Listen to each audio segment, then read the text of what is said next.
നമസ്കാരം, ഞാൻ ബൈജു നായർ. നമ്മുടെ ചാനലിലേക്ക് സ്വാഗതം. രാവിലെ കുറച്ച് സ്വീഡിഷ് സുന്ദരന്മാരോടും സുന്ദരിമാരോടൊപ്പം സമയം ചെലവഴിച്ചുകൊണ്ടിരിക്കുകയാണ്.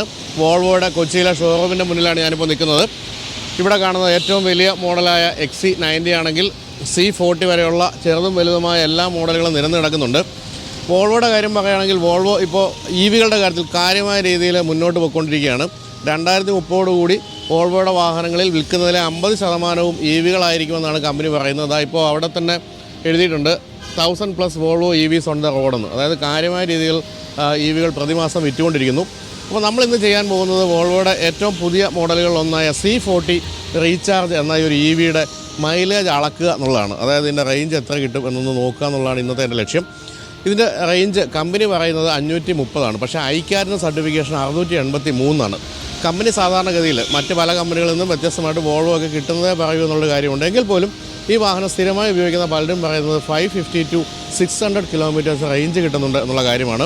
വളരെ പെട്ടെന്ന് ചാർജ് ആകുന്ന, അതായത് 0 to 80 ഒക്കെ വളരെ പെട്ടെന്ന് 27 മിനിറ്റ് കൊണ്ട് ചാർജ് ആകുന്നൊരു വാഹനമാണിത്. 4.7 സെക്കൻഡ്സ് മതി 100 കിലോമീറ്റർ വേഗത എടുക്കാൻ. അതുപോലെ തന്നെ 2 മോട്ടറുകളുണ്ട്. Tin motor മോഡലാണിത്. പല പ്രത്യേകതയുള്ള മോഡലാണ്. അതുപോലെ തന്നെ ഇഷ്ടംപോലെ ആഡംബരങ്ങളും ഈ വാഹനത്തിലുണ്ട്. എങ്കിലും പ്രധാനമായിട്ട് ഇന്ന് നമ്മൾ നോക്കുന്നത് എത്ര റേഞ്ച് കിട്ടുന്നുണ്ട് എന്നുള്ള കാര്യമാണ്. ഇത്തരത്തിലുള്ള വാഹനങ്ങൾ വാങ്ങിക്കുമ്പോൾ നല്ല വില കൊടുത്ത് വാങ്ങിക്കുന്ന വാഹനങ്ങൾ തന്നെയാണിത്. അങ്ങേയറ്റം മുതലാകണമെങ്കിൽ അങ്ങേയറ്റം റേഞ്ച് വേണം എന്നുള്ള കാര്യം സംശയമില്ല. അപ്പോൾ അതുകൊണ്ട് തന്നെ റേഞ്ച് വളരെ പ്രധാനമാണ് ഇത്തരത്തിലുള്ള പ്രീമിയം EVകളെ സംബന്ധിച്ച്. എങ്ങോട്ടാണ് പോകുന്നതെന്ന് ആലോചിച്ചപ്പോൾ അറിയാമല്ലോ, എല്ലാ ദിവസവും രാവിലെ തൊട്ട് മഴ തന്നെയാണ്. ഇപ്പോഴും നമ്മൾ അല്പനേരം കാത്തു നിന്ന ശേഷമാണ് ഷൂട്ട് ചെയ്യുന്ന മഴ കാരണം. എങ്കിലും മഴയത്ത് പോകാൻ പറ്റുന്ന ഏറ്റവും മനോഹരമായ സ്ഥലങ്ങളിലൊന്ന് അതിരപ്പള്ളിയാണ്. മഴക്കാലത്തെ അതിരപ്പള്ളിയുടെ മനോഹാരിത പണ്ട് എൻ്റെ മനസ്സിൽ സ്ഥാനം പിടിച്ചത് പുന്നകൈ മന്നൻ എന്ന കമലഹാസൻ്റെ സിനിമയിലൂടെയാണ്.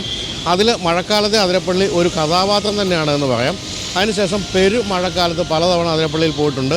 ആ മഴക്കാലത്തിൻ്റെ വന്യതയും ഭീകരതയും അതോടൊപ്പം തന്നെ വെള്ളച്ചാട്ടത്തിൻ്റെ വന്യമായ സൗന്ദര്യം എല്ലാം കാണാൻ പറ്റുന്ന ഒരു സമയമാണിത്. അതുകൊണ്ട് തന്നെ അതിരപ്പള്ളിയിൽ പോകാമെന്നാണ് തീരുമാനിച്ചിരിക്കുന്നത്. അപ്പോൾ അതിരപ്പള്ളിയിലേക്കുള്ള C40 റീചാർജിനോടൊപ്പമുള്ള യാത്രയിൽ എല്ലാവർക്കും സ്വാഗതം.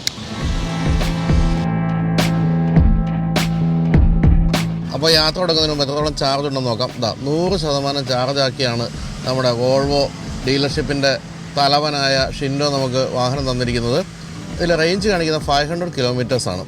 ഇപ്പോൾ ഈ വാഹനം ഇതുവരെ ഓടിയിരിക്കുന്നത് 895.2. അപ്പോൾ ഇവിടുന്ന് അതിരപ്പള്ളിയിലേക്കുള്ള ദൂരം എന്ന് പറയുന്നത് ഏകദേശം ഒരു 70 കിലോമീറ്ററൊക്കെയാണ്. 70 കിലോമീറ്റർ ദൂരം ഓടാൻ വേണ്ടി നമുക്ക് 70 കിലോമീറ്റർ ദൂരം അതിരപ്പള്ളി വരാം. പിന്നെ അതിനുശേഷം നമ്മൾ പിന്നെ കുറച്ചുകൂടെയൊക്കെ മുന്നോട്ടൊക്കെ പോയി ഇപ്പോൾ വാഴച്ചാൽ വരെയൊക്കെ പോയി തിരിച്ചു വരികയാണെങ്കിൽ എനിക്ക് തോന്നുന്നു എങ്ങനെയാലും ഒരു 250 കിലോമീറ്ററോളം നമ്മൾ ഇന്ന് ഓടിക്കുമെന്ന് തോന്നുന്നു. എന്ന് പറഞ്ഞാൽ ഈ ഒരു റേഞ്ചിൻ്റെ പകുതിയോളം നമ്മൾ ഇന്ന് ചാപ്പിട്ട് തീർക്കും എന്നാണ് പറയേണ്ടത്. അപ്പോൾ അത് വെച്ച് നമുക്ക് കണക്കാക്കാം എത്രത്തോളം റേഞ്ച് കിട്ടാനുള്ള സാധ്യത ഉണ്ടെന്നുള്ള കാര്യം. പിന്നെ നമ്മളിപ്പോൾ കടന്നു പോകാൻ പോകുന്നത് കൊച്ചിയുടെ തിരക്ക് പിടിച്ച റോഡുകളിലൂടെ. അതിനുശേഷം വീണ്ടും എനിക്ക് തോന്നുന്നു ചാലക്കുടിയിലൊക്കെ നല്ല തിരക്കുണ്ടാവും. ചാലക്കുടിക്ക് ശേഷമാണ് മനോഹരമായ അതിരപ്പള്ളിയിലേക്കുള്ള റോഡ് ആരംഭിക്കുന്നത്. അങ്ങനെ പലതരത്തിലുള്ള ടെറൈനിലൂടെയൊക്കെ നമ്മൾ ഓടിക്കുന്നുണ്ട്. അപ്പം ഒരു മിക്സഡായിട്ടുള്ള ഒരു റേഞ്ച് എത്രയാണെന്ന് നമുക്ക് അറിയാൻ സാധിക്കുന്നത്. അപ്പോൾ എന്തായാലും യാത്ര പുറപ്പെടാം. റേഞ്ച് ഒന്ന് പരിശോധിക്കാം.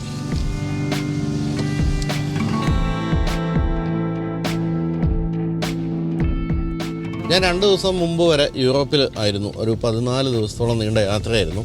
അപ്പോഴാണ് EVകൾ എത്രത്തോളം ശക്തമായ രീതിയിൽ ലോകത്തിൽ സാന്നിധ്യം ഉറപ്പിച്ചു കഴിഞ്ഞെന്ന് എനിക്ക് മനസ്സിലായത്. യൂറോപ്പിലൊക്കെ കാര്യമായ രീതിയിൽ EV ഉണ്ട്. അതുപോലെ തന്നെ ചാർജിങ് സ്റ്റേഷനുകൾ വളരെ വ്യാപകമാണ്. അവിടെ വോൾവോയുടെ മറ്റൊരു ബ്രാൻഡുണ്ട്, പോൾസ്റ്റാർ കാണാൻ നല്ല രസകരമായൊരു ബ്രാൻഡാണ്. അപ്പോൾ ഈ പോൾസ്റ്റാർ കണ്ടിട്ട് ആദ്യം എനിക്ക് മനസ്സിലായില്ല. ഞാനത് ആദ്യം കുറച്ച് കാലം മുമ്പ് ഞാൻ ഡെൻമാർക്കിൽ വെച്ചാണ് ഈ പോൾസ്റ്റാർ ആദ്യമായിട്ട് കാണുന്നത്. അപ്പോൾ ഇത് ഏത് കമ്പനിയുടെ വണ്ടിയാണെന്ന് എനിക്ക് ഒട്ടും മനസ്സിലാകുന്നില്ല.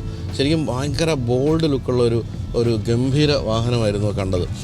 എന്നാൽ ബാക്കിലൊക്കെ നടന്നു നോക്കിയപ്പോൾ അതിലൊന്നും കാര്യമായിട്ട് എഴുതിയിട്ടുമില്ല, ബ്രാൻഡിങ് ഒന്നുമില്ല. അവസാനം ഫ്രണ്ട് ഡോറിൻ്റെ താഴെയായിട്ട് പോൾസ്റ്റാർ എന്ന് എഴുതിയിരിക്കുന്ന കണ്ടപ്പോഴാണ് ഇത് വോൾവോയുടെ മറ്റൊരു ബ്രാൻഡാണ് എന്ന് മനസ്സിലായത്. അപ്പോൾ വോൾവോ പല ബ്രാൻഡുകളിലൂടെയാണെങ്കിൽ EVകളിലേക്ക് എത്തുകയാണ്. ഇപ്പോൾ കേരളത്തിലെ കാര്യം പറയുകയാണെങ്കിൽ കേരളത്തിൽ ഇപ്പോൾ ഏകദേശം 200ഓളം വോൾവോ EVകൾ ഓടുന്നുണ്ട്. ഇന്ത്യയിൽ 1200 കഴിഞ്ഞു എന്നാണ് അറിഞ്ഞത്.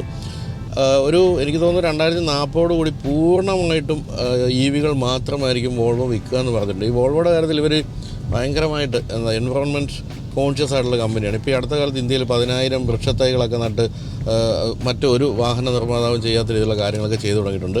അതുപോലെ വോൾവോയുടെ ഡീലർഷിപ്പിൽ പോലും എത്ര മരങ്ങൾ വേണം, എത്ര ചെടികൾ വേണമെന്നൊക്കെ കമ്പനി നിഷ്കർഷിച്ചിട്ടുണ്ട്. അല്ല വെറുതെ അങ്ങനെ ഒരു ഡീലർഷിപ്പ് തുടങ്ങാമെന്ന് വിചാരിക്കാൻ പറ്റില്ല. അതുപോലെ റീസൈക്കിൾഡ് ആയിട്ടുള്ള മെറ്റീരിയലൊക്കെയാണ് ഇൻറ്റീരിയറൊക്കെ ഉപയോഗിക്കുക. അങ്ങനെ എല്ലാ തരത്തിലും എൻവറോൺമെൻറ്റ് കോൺഷ്യസ് ആയിട്ടുള്ള കമ്പനിയാണ് വോൾവോ. അപ്പോൾ അതുകൊണ്ട് EVകളായിരിക്കും മുന്നോട്ട് പോകുമ്പോൾ വോൾവോയിൽ നിന്ന് നമുക്ക് പ്രതീക്ഷിക്കാൻ പറ്റുന്നത്. ഇപ്പോൾ ഇനി ഇതിലേക്ക് വരാം. ഇവിടെ ഇപ്പോൾ കാണിക്കുന്നുണ്ട് 500 കിലോമീറ്റർ. നമ്മളിപ്പോൾ എനിക്ക് തോന്നുന്നൊരു 3 കിലോമീറ്റർ ഓടിക്കഴിഞ്ഞപ്പോഴും അതിന് യാതൊരു മാറ്റവും വന്നിട്ടില്ല. നമ്മൾ സ്റ്റാർട്ട് ചെയ്തപ്പോൾ എത്രയിൽ നിന്നോ അങ്ങനെ തന്നെ നിൽക്കുകയാണ് 500 കിലോമീറ്റർ റേഞ്ച് എന്ന് പറയുന്നത്. അപ്പോൾ വോൾവോയുടെ കാര്യത്തിൽ XC40 റീചാർജാണ് ഏറ്റവും അധികം വിറ്റ് പോയിക്കൊണ്ടിരിക്കുന്ന ഒരു EV. പക്ഷേ XC40 റീചാർജിന് പെട്രോൾ വേരിയൻറ്റും ഉണ്ട്. പക്ഷേ C40 പൂർണ്ണമായിട്ടും EV മാത്രമാണ്. അതായത് ഇതിന് പെട്രോൾ ഡീസൽ വേരിയൻറ്റുകളൊന്നും തന്നെ ഇല്ല. 78 കിലോ വാട്ടിൻ്റെ ലിഥിയം അയൺ ബാറ്ററി പാക്കാണ് ഇതിലുള്ളത്. 2 മോട്ടറുണ്ടെന്ന് ഞാൻ പറഞ്ഞില്ല. രണ്ടും കൂടെ 408 BSP ആണ് പവർ നൽകുന്നത്. അതുപോലെ 660 ന്യൂട്ടൺ മീറ്റർ ടോർക്കുമുണ്ട്. അതുകൊണ്ടാണ് ഈ 4.7 സെക്കൻഡ്സ് കൊണ്ട് 100 കിലോമീറ്റർ വേഗത എടുക്കുന്നത്. എനിക്കെപ്പോഴും പേടിപ്പിക്കുന്ന ഒരു കാര്യം എന്ന് പറയുന്നത് അത് തന്നെയാണ്. ഇലക്ട്രിക് വാഹനങ്ങളുടെ കാര്യത്തിൽ 0 to 100 ഒക്കെ വളരെ വേഗത്തിലാണ് എത്തുക. അപ്പം നമ്മൾ വളരെ സൂക്ഷിച്ച് ഉപയോഗിച്ചില്ലെങ്കിൽ ഈ വാഹനങ്ങൾ നമ്മളെ കൊണ്ടേ പോകുമെന്ന് പറഞ്ഞൊരവസ്ഥയാണ്. പക്ഷേ ഈ വോൾവോയുടെ വാഹനങ്ങൾ ഓടിക്കുമ്പോൾ നമുക്ക് ആ ഒരു പേടി തോന്നില്ല. കാരണം അത്രയും സുരക്ഷിതമായ ഒരു കേജാണിത്. നമ്മളെ സംരക്ഷിച്ച് നിർത്തുന്ന ഒരു കേജാണ് ഈ വാഹനത്തിൻ്റെ. അതെന്ന് നമുക്ക് തുടക്കത്തിലെ ബോധ്യപ്പെടും. അതുകൊണ്ട് വളരെ കോൺഫിഡൻറ്റോടുകൂടി ഓടിക്കാൻ പറ്റുന്ന വാഹനങ്ങളാണ് EVകളായാലും മറ്റേത് മോഡലായാലും ഈ വോൾവോയെ സംബന്ധിച്ച്.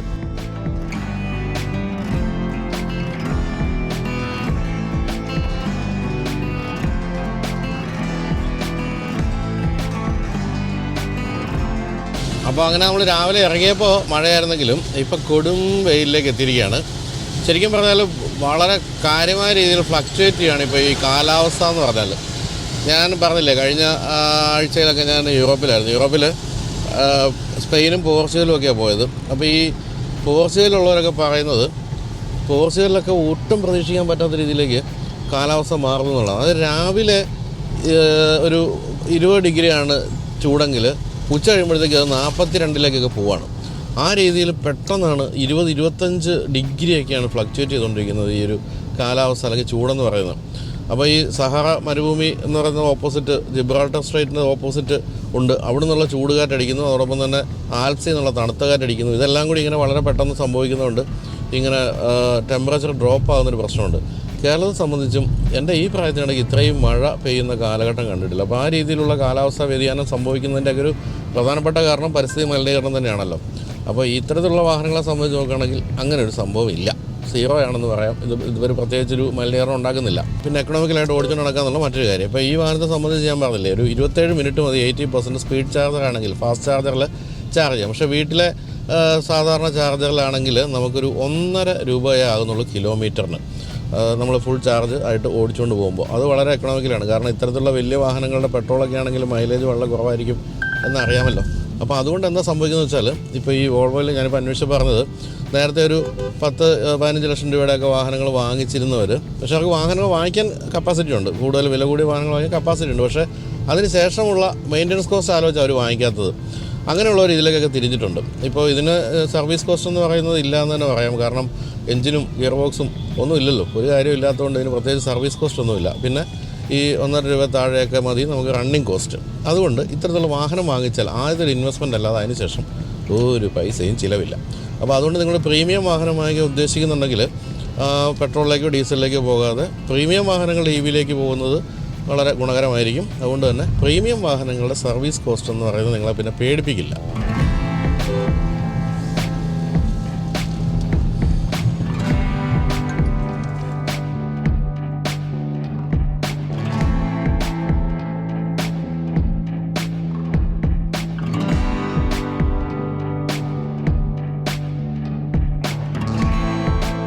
അപ്പോൾ നമ്മൾ അങ്കമാലി ടൗൺ പിന്നിടുമ്പോൾ 20 കിലോമീറ്റർ ഓടാനുള്ള ഇന്ധനമേ തീർന്നിട്ടുള്ളൂ. അതായത് 500 കിലോമീറ്റർ ആരംഭിച്ച് 480 എത്തി നിൽക്കുകയാണ്.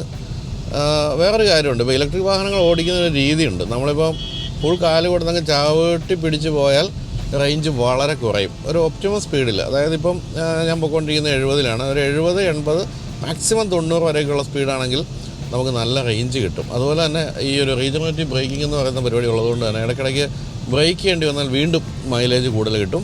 അതായത് സിറ്റിയിലൊക്കെ ആയിരിക്കും എപ്പോഴും മൈലേജ് കൂടുതൽ കിട്ടുക. അപ്പോൾ സിറ്റിയും അതുപോലെ തന്നെ നല്ല ഹൈവേയും രണ്ടും നമ്മൾ ഓടിക്കുന്നുണ്ടെങ്കിൽ ഒന്ന് അഡ്ജസ്റ്റ് ചെയ്ത് ഓടിക്കുക. അല്ലാതെ സിറ്റിയിൽ വളരെ പതുക്കെ പോയി ബ്രേക്കൊക്കെ ചെയ്തിട്ട് പിന്നെ അങ്ങ് ചവിട്ടി പിടിച്ച് പോകരുത്. അതൊന്ന് ശ്രദ്ധിക്കേണ്ട കാര്യമാണ്. എന്തായാലും അങ്കമാലി ടൗൺ കടന്നു കഴിഞ്ഞു. അങ്കമാലി ടൗൺ ഇപ്പോഴത്തെ ഒരവസ്ഥയിൽ കടന്നു കിട്ടുക എന്നുള്ള ഒരു വലിയൊരു ടാസ്ക്കാണ് ശരിക്കും പറഞ്ഞാൽ. നമ്മുടെ ഈ അധികാരികൾ എത്രത്തോളം ബുദ്ധിശൂന്യരാണെന്നുള്ളതിനൊക്കെ മനസ്സിലാക്കി തരുന്നൊരു കാര്യമാണ് ഈ അങ്കമാലി ടൗണിൽ ഇന്ന് വരെ ഒരു ഫ്ലൈ ഓവർ പണിയാതിരിക്കുക എന്ന് പറയുന്നത്. നമ്മളിപ്പോൾ തിരിച്ചു വരുമ്പോൾ കാണാം ഇവിടെ എത്ര നേരം കിടക്കേണ്ടി വരും എന്നുള്ളത് ഫുൾ ബ്ലോക്കിൽ. എന്തായാലും ഇപ്പോൾ നമ്മൾ കടന്നു കിട്ടി. ഇനിയിപ്പോൾ നമ്മൾ ഈ ഒരു പാലം കടന്നു കഴിഞ്ഞാൽ റൈറ്റിലേക്ക് ഇരിഞ്ഞ് വേണമെങ്കിൽ നമുക്ക് അതിരപ്പള്ളിയിലേക്കുള്ള റോഡിൽ മറ്റേ ഒരു എന്താ പറയുക മെയിൻ റോഡിലല്ലാതെ പോകാൻ സാധിക്കും. ഏഴാറ്റുമുഖം എന്ന് പറയുന്ന ഒരു സ്ഥലത്തൂടെയൊക്കെ കടന്ന് വേണമെങ്കിൽ അതിരപ്പള്ളി എത്താം. പക്ഷേ ആ റോഡ് ചിലപ്പോൾ മോശമാകാനുള്ള സാധ്യതയുണ്ട്. അതുകൊണ്ട് നമ്മൾ ആ റോഡ് പിടിക്കുന്നില്ല. നമ്മൾ നേരെ ചാലക്കുടിയിൽ നിന്ന് തന്നെ മെയിൻ റോഡിൽ നിന്ന് തിരിയാണ്. അതിന് മറ്റൊരു ലക്ഷ്യം കൂടിയുണ്ട്. എന്താണത്? Indian coffee house. നമ്മുടെ ബ്രേക്ക്ഫാസ്റ്റ് ഇന്ത്യൻ കോഫീസിൽ നിന്ന് കഴിക്കാനുള്ളത് പണ്ട് അച്ഛൻ മരിക്കുന്നതിന് മുമ്പ് പറഞ്ഞ കാര്യമാണ്. അതെന്തായാലും നിറവേറ്റണം. അതിന് മുമ്പുള്ള ഒരു ഇന്ത്യൻ കോഫി ഹൗസ് കയറി കഴിച്ചതിന് ശേഷമായിരിക്കും നമ്മൾ ചാലക്കുടിയിൽ നിന്നും അതിരപ്പള്ളിയിലേക്ക് തിരിയുന്നത്.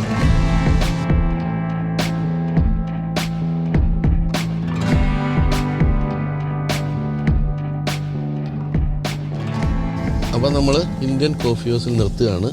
ഇതിവിടെ കൊരട്ടി ഭാഗത്തുള്ള ഇന്ത്യൻ കോഫി ഹൗസാണ്. രാവിലെ തുറന്നു വരുന്നേ ഉള്ളൂ. മസാല ദോശയുടെ മാവൊന്നും പുളിക്കാൻ സമയമായിട്ടില്ല. നല്ല ഫ്രഷ് മസാല ദോശ കിട്ടാനുള്ള സാധ്യതയുണ്ട്. അപ്പോൾ അതെ നമ്മുടെ ക്യാമറമാൻ്റെ മുഖത്തൊരു ചിരി. ഇങ്ങനെ ബ്രേക്ക്ഫാസ്റ്റ് പറ്റിക്കുമെന്നൊക്കെ എന്തൊരു സംശയത്തിലാരും തോന്നുന്നു.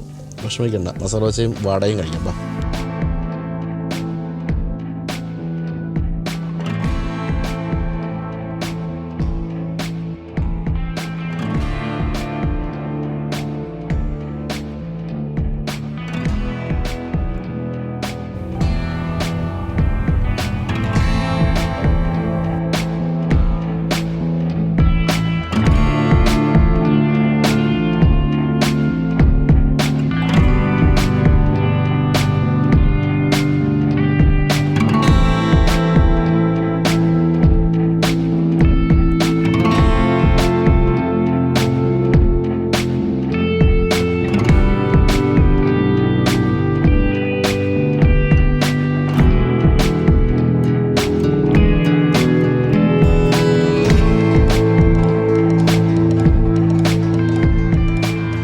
അതിരപ്പള്ളിയിൽ അങ്ങനെ പ്രത്യേകിച്ച് ഒരു സീസണൊന്നുമില്ല. ഏത് സമയത്തും തിരക്കുള്ള സ്ഥലമാണ്. പക്ഷേ ഇപ്പോൾ നിങ്ങൾ കണ്ടു, ഇപ്പോൾ അങ്ങനെ തിരക്കേ ഇല്ല. അതിന് കാരണം മഴക്കാലമാണ്. ഈ മലയാളികളെ സംബന്ധിച്ച് മഴക്കാലം എന്ന് പറയുന്നത് മണ്ണിടിച്ചിലിൻ്റെയൊക്കെ ഒരു സമയമായതുകൊണ്ട് മഴക്കാലത്ത് ഇത്തരത്തിലുള്ള സ്ഥലങ്ങളിലേക്ക് വരാൻ ആൾക്കാരിപ്പോൾ പേടിക്കുന്നുണ്ട്. അതൊരു വല്ലാത്ത ഒരു അവസ്ഥയാണ് സത്യം പറഞ്ഞാൽ കേരളത്തെ സംബന്ധിച്ച്. പ്രത്യേകിച്ച് 8 മാസവും മഴ പെയ്തുകൊണ്ടിരിക്കുന്ന ഈ ഒരു കാലഘട്ടത്തിൽ മഴക്കാലം നമ്മളെ സംബന്ധിച്ചൊരു പേടിപ്പെടുത്തുന്ന ഓർമ്മകളാണ് സമ്മാനിക്കുന്നത്. പ്രത്യേകിച്ച് വയനാട്ടിലൊക്കെ നമ്മൾ കണ്ടല്ലോ, എത്രയോ പാവങ്ങൾ ഇല്ലാതായിപ്പോയ ഒരു സമയമാണിത്. അപ്പോൾ അതിരപ്പള്ളി പോലെയുള്ള വേണമെങ്കിൽ മണ്ണിടിച്ചിലൊക്കെ ഉണ്ടാകാവുന്ന സ്ഥലങ്ങളിലേക്ക് ജനങ്ങൾ വരാൻ മടിക്കുന്നുണ്ടോ എന്നുള്ളത് ടൂറിസത്തെയൊക്കെ കാര്യമായ രീതിയിൽ ബാധിക്കാൻ പോകുന്നൊരു കാര്യമാണ്. ഇവിടെ നമ്മളിപ്പോൾ കാണുന്നത് തുമ്പൂർമൂഴി ഗാർഡനാണ്. ഇവിടെ ചെറിയൊരു ഡാമുണ്ട്, തുമ്പൂർമൂഴി എന്നൊരു ഡാമുണ്ട്. അതിപ്പോൾ തുറന്നിട്ടില്ല. രാവിലെ നമ്മൾ നേരം വെളുക്കുന്നതിന് മുമ്പ് എത്തിയോണ്ടാണ്. അതിൻ്റെ അകത്ത് കയറിയാൽ ചാലക്കുടി റിവർ ഡൈവേർഷൻ സ്കീമിൻ്റെ ഭാഗമായിട്ടുള്ള ഒരു കുഞ്ഞ് തടയണ എന്ന് വിളിക്കാവുന്നൊരു സംഭവമാണ് കാണുന്നത്. ഒരു കുഞ്ഞ് ഗാർഡനുമുണ്ട്. ഇനി വീണ്ടും നമ്മൾ നല്ല എന്താ പറയണ്ടേ കാടിൻ്റെ ഉള്ളിലേക്കുള്ള പ്രവേശിക്കുകയാണെന്ന് പറയാം. അപ്പോൾ ചെറിയതായിട്ട് ഇങ്ങനെ മൂടൽമഞ്ഞൊക്കെ നിൽക്കുന്നുണ്ട്. ശരിക്കും കന്യാവനങ്ങളാണ് കേട്ടോ ഇത്. അങ്ങനെ അധികം ജനങ്ങൾ കയറി മേയാത്ത ഒരു സ്ഥലമാണ്. തന്നെയല്ല അതിഭയങ്കരന്മാരായ ഫോറസ്റ്റ് ഉദ്യോഗസ്ഥരാണ് ഇവിടെ ഉള്ളത്. അവരുടെ മാത്രം സ്ഥലമാണ് കാടെന്നുള്ള മട്ടിലാണ് അവരുടെ പലപ്പോഴും ഉള്ള പെരുമാറ്റം. അതായത് നീയൊക്കെ എൻ്റെ കാട്ടിൽ കയറണോ എന്നുള്ള മട്ടിലാണ്. അതുകൊണ്ടൊരു റെസ്പോൺസിബിൾ ടൂറിസം പോലും അനുവദിക്കില്ല ഇവിടുത്തെ ഫോറസ്റ്റുകാർ. വല്ലാത്തൊരു മനുഷ്യരാണ് അവർ. എനിക്ക് ഒന്നെൻ്റെ അനുഭവങ്ങളുണ്ട്, അതുകൊണ്ടാണ് ഞാനീ പറഞ്ഞു കേട്ടോ. ഇതാ മഞ്ഞങ്ങനെ തങ്ങി നിൽക്കുന്നുണ്ടോ ഫ്രണ്ടിൽ. ആഹാ, സിനിമയിലൊക്കെ ഫോഗ് ഇട്ട പോലെ നിൽക്കുന്നത്. വാ, ഒരു കാര്യം മനസ്സിലാക്കേണ്ടത് അങ്ങനെ വളരെ ഉയരത്തിലുള്ള സ്ഥലമൊന്നുമല്ല. ഇപ്പോൾ മൂന്നാറിലൊക്കെ നമ്മൾ മിസ്റ്റ് കണ്ടു കഴിഞ്ഞാൽ പിന്നെ ഉയരം കൊണ്ടാണെന്ന് മനസ്സിലാക്കാം. ഇത് എന്താ പറയേണ്ടത്, അത്രയും പ്യുവറായിട്ടുള്ള വായുവും അത്രയും പ്യുവറായിട്ടുള്ള കാടും ഒക്കെ ആയതുകൊണ്ടാണ് നമുക്ക് ഈ ഒരു അവസ്ഥയിൽ പോലും ഇങ്ങനെ മൂടൽമഞ്ഞ് കാണാൻ പറ്റുന്നത്.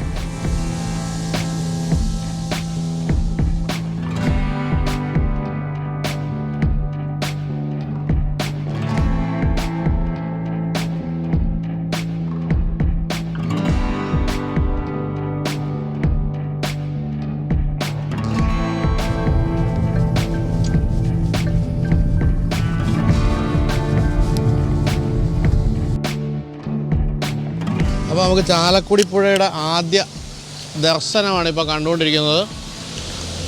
സാധാരണ ഇതിൽ ഇത്രയൊന്നും വെള്ളം ഇവിടെ കാണാറില്ല കേട്ടോ. ഇത്രയും ദിവസമായിട്ട് പെയ്യുന്ന മഴ കാരണമാണ് ഇത്രയും വെള്ളം. നമുക്ക് എന്തായാലും ഒന്ന് പുഴക്കരയിലേക്ക് പോകാം.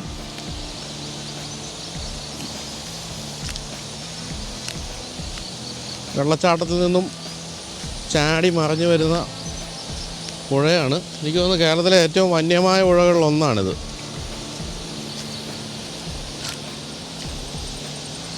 ഷോളയാർ, പെരിങ്ങൽകുത്ത്, അങ്ങനെ കുറേ ഡാമുകളും ഒക്കെ കടന്ന് അങ്ങനെ മൊത്തം എന്താ കണ്ടത് എല്ലാ ഡാമുകളുടെയൊക്കെ നിയന്ത്രണം വിട്ടിട്ട് ആർത്തലച്ച് വരികയാണ്.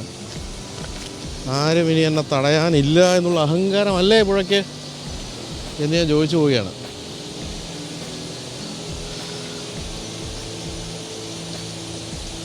ശരിക്കും നമ്മൾ ഈ കൊച്ചി നഗരം പോലെയുള്ള ഒരു നഗരത്തിൽ നിന്നും വെളിപ്പാടകലെ ഇത്രയും മനോഹരമായ കാടും പുഴകളും ഒക്കെ ഉള്ളൊരു സ്ഥലം എന്ന് പറയുന്നത് ശരിക്കും അമ്പരപ്പിക്കുന്നൊരു കാര്യം കേട്ടോ. അതാണ് കേരളം. കേരളം എന്ന് പറയുന്നത് നമ്മൾ എത്ര വലിയ വൻ നഗരത്തിൽ നിന്നായാലും തൊട്ടടുത്ത് തന്നെ ഇതുപോലെ പ്രകൃതി സുന്ദരമായ സ്ഥലങ്ങളൊക്കെ ഉണ്ടാവും. ഒന്നും വേണ്ട വിധത്തിൽ നമ്മൾ യൂട്ടിലൈസ് ചെയ്യുന്നില്ല എന്നേ ഉള്ളൂ. ഇതൊന്നുമില്ലാത്ത ചില രാജ്യങ്ങളൊക്കെ പോയി കഴിയുമ്പോൾ അവർ ടൂറിസത്തെയൊക്കെ എങ്ങനെയാണ് മാർക്കറ്റ് ചെയ്യുന്നതെന്നുള്ളതിൻ്റെ വലിയ ഉദാഹരണം ഞാൻ കഴിഞ്ഞ ദിവസം സ്പെയിനിൽ പോയപ്പോൾ കണ്ടത്. സ്പെയിനിൽ നമ്മൾ ടൊമാറ്റോ ഫെസ്റ്റിവൽ എന്നൊരു ഫെസ്റ്റിവൽ കണ്ടു. ഒരു സ്ട്രീറ്റ് നിറച്ച് ടൊമാറ്റോ എറിഞ്ഞ് കളിക്കുകയാണ് 10,000 ആളുകൾ. അപ്പോൾ നമ്മൾ ആലോചിക്കുന്നതൊക്കെ ഭയങ്കര ചരിത്രമുള്ള സംഭവം ഒന്നുമില്ല. 1974 2 പയ്യന്മാർ തമ്മിൽ ഒരു സ്ട്രീറ്റ് വെച്ച് വഴക്കുണ്ടായപ്പോൾ തൊട്ടടുത്തൊരു പച്ചക്കറി കടയൊക്കെ ഉണ്ടായിരുന്നു. അവർ പച്ചക്കറി കടയിലൊക്കെ പോയിട്ട് ടൊമാറ്റോ ഒക്കെ എടുത്ത് പരസ്പരം എറിഞ്ഞ് കളിച്ചു. അത് നാട്ടുകാരുടെ ഇടയിലേക്ക് പാട്ടായി. അടുത്ത വർഷം അതേ സമയത്ത് ഈ പയ്യന്മാർ തന്നെ അതൊരു ഉത്സവമാക്കി മാറ്റി. അതേ സമയത്ത് അവരവിടെ ചെല്ലുന്നു, പ്ലാൻഡായിട്ട് തന്നെ ടൊമാറ്റോ വാങ്ങിച്ചെറിയുന്നു. അങ്ങനെ ഇത് ഇപ്പോൾ സ്പെയിനിലെ ലോകം ഉറ്റുനോക്കുന്ന ഒരു വലിയ ഫെസ്റ്റിവലായിട്ട് മാറിയിരിക്കുകയാണ്. എത്ര വർഷത്തെ പഴക്കമുള്ളൂ എന്ന് ആലോചിക്കുക. 74 തുടങ്ങിയതേ ഉള്ളൂ. അത് കാണാൻ വേണ്ടി ഇപ്പോൾ 10,000 ആൾക്കാരാണ് ലക്ഷക്കണക്കിന് രൂപയും മുടക്കി പോകുന്നത്. അങ്ങനെ അവരെ ഉണ്ടാക്കിയെടുത്ത ചില ടൂറിസം ഫെസ്റ്റിവലുകളൊക്കെയാണത്. അങ്ങനെയുള്ളപ്പോഴാണ് നമുക്ക് ഇത്രയും മനോഹരമായ എല്ലാ തരത്തിലുള്ള പ്രകൃതി വിഭവങ്ങളും ഉണ്ടായിട്ട് ഒന്നും ചെയ്യാൻ പറ്റാതെ നമ്മുടെ ഗവൺമെൻറ്റുകളെല്ലാം നിഷ്ക്രിയമായിട്ട് നിന്നു പോകുന്നത്. ഒന്നും ചൂഷണം ചെയ്യാമെന്നല്ല, ഈ സഞ്ചാരികൾക്ക് വേണ്ട രീതിയിലുള്ള സൗകര്യങ്ങൾ കൊടുത്ത് എല്ലാ കാര്യങ്ങളും ഇപ്പോൾ തന്നെ ഒന്ന് ആലോചിച്ച് നോക്കും. നിങ്ങൾ ഈ അതിരപ്പള്ളി വെള്ളച്ചാട്ടം, ഞാനിപ്പോൾ ലോകത്തിലെ മിക്കവാറും വലിയ വെള്ളച്ചാട്ടങ്ങളെല്ലാം കണ്ടു കഴിഞ്ഞു. അതെല്ലാം നന്നായിട്ട് കാണാൻ വേണ്ടി അതിൻ്റെ സൈഡിലൊക്കെ നല്ല പ്ലാറ്റ്ഫോമൊക്കെ കെട്ടി നമുക്ക് ആസ്വദിക്കാൻ പറ്റുന്ന രീതിയിലൊക്കെയാണ് നിർമ്മിച്ചിട്ടുള്ളത്. ഇവിടെ എന്തെങ്കിലും ഉണ്ടോ? ഇവിടെ അതിരപ്പള്ളി വെള്ളച്ചാട്ടം കാണാൻ വരേണ്ട ആൾ ഇതിൻ്റെ താഴെ കൂടെയൊക്കെ ഇറങ്ങിപ്പോകണമെങ്കിലും സാധാരണ പ്രായമുള്ളവർക്കൊന്നും പറ്റില്ല. അതുപോലെ തന്നെ മേൽഭാഗത്ത് നിന്ന് കാണണമെങ്കിലും അത്ര നല്ലൊരു പ്ലാറ്റ്ഫോമൊന്നുമില്ല. അതൊക്കെ ഉണ്ടാക്കാൻ എന്ത് ബുദ്ധിമുട്ടാണുള്ളത്? ഒരു വിവരവും ഇല്ലാത്ത ടൂറിസം മന്ത്രിമാരും ടൂറിസം ഉദ്യോഗസ്ഥരുമൊക്കെയാണ് കാലാകാലങ്ങളായിട്ട് കേരളം ഭരിച്ചുകൊണ്ടിരിക്കുന്നത്, അല്ല മൊത്തത്തിൽ ഇന്ത്യ ഭരിച്ചുകൊണ്ടിരിക്കുന്നത്. അതിൻ്റെയൊക്കെയാണ് നമ്മൾ ഒന്നും യൂട്ടിലൈസ് ചെയ്യാതെ ദാരിദ്ര്യവും പറഞ്ഞ് കടവും വാങ്ങിച്ച് ഗവൺമെൻറ്റുകൾ നമ്മൾ എല്ലാം ജീവിക്കുന്നത്. രാവിലെ അതൊക്കെ പറഞ്ഞ് ഞാൻ എൻ്റെ പ്രഷർ കൂട്ടുന്നില്ല. എന്തായാലും നമുക്കിനി മുന്നോട്ട് പോകേണ്ടത് അതിരപ്പള്ളിയിലേക്ക് തന്നെയാണ്. അപ്പോൾ ഇവിടെ കാണുന്നത് പ്ലാന്റേഷൻ കോർപ്പറേഷൻ്റെ എണ്ണപ്പനകളാണ്. എണ്ണപ്പന തോട്ടങ്ങളാണ് ഇവിടെയൊക്കെ ഉള്ളത്. എണ്ണപ്പനയുടെയും ഭംഗി ഒരു പ്രത്യേക ഭംഗിയാണ് കേട്ടോ. ഇവിടെയൊക്കെ സാധാരണഗതിയിൽ വെള്ളം കയറാത്ത സ്ഥലമായതുകൊണ്ട് മരങ്ങളുടെയൊക്കെ വേരുകളൊക്കെ കാണാം. പക്ഷേ അവിടം വരെയൊക്കെ ഇപ്പോൾ വെള്ളം എത്തിയിട്ടുണ്ട്.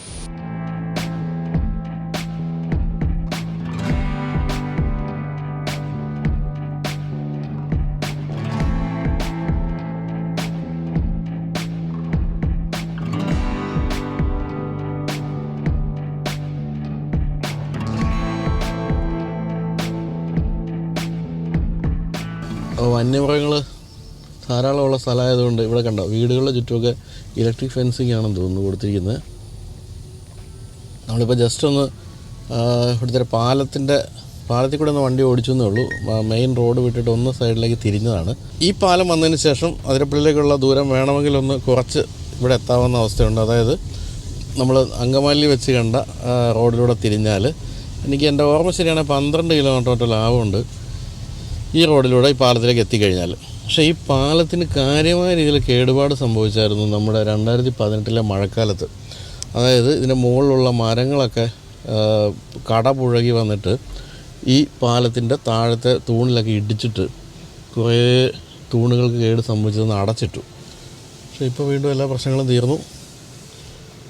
ഇവിടെ നിന്ന് നമുക്ക് നല്ല ഭംഗിയുള്ള ദൃശ്യങ്ങളൊക്കെ ഉണ്ട്. ഒന്ന് ഇറങ്ങിയാലോ ശ്യാമേ?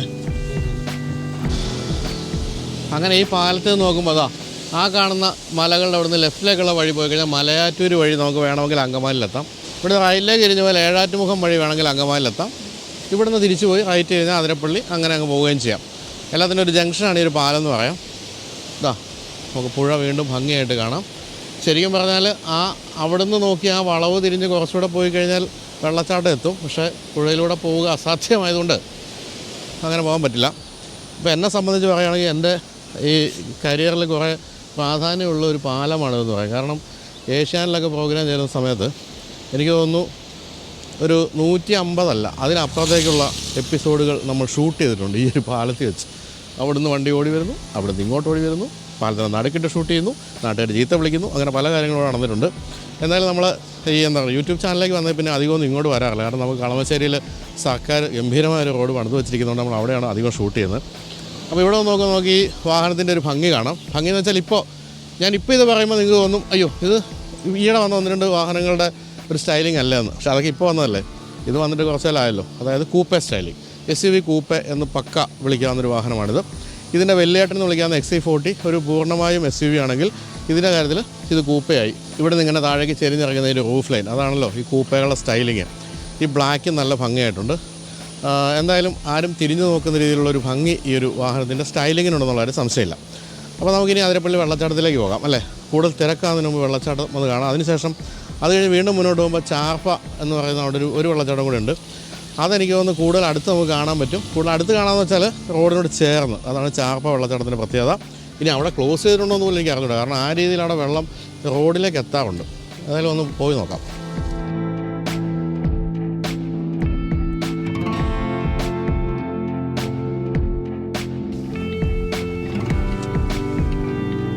വോൾവോയുടെ വളരെ വിഖ്യാതമായ CMA പ്ലാറ്റ്ഫോമിലാണ് ഈ വാഹനവും ജനിച്ചിരിക്കുന്നത്. CMA പ്ലാറ്റ്ഫോം ഇലക്ട്രിക് അതുപോലെ തന്നെ ഐസ് മോഡൽസിനെല്ലാം പറ്റുന്ന രീതിയിലുള്ള ഒരു പ്ലാറ്റ്ഫോമാണ്.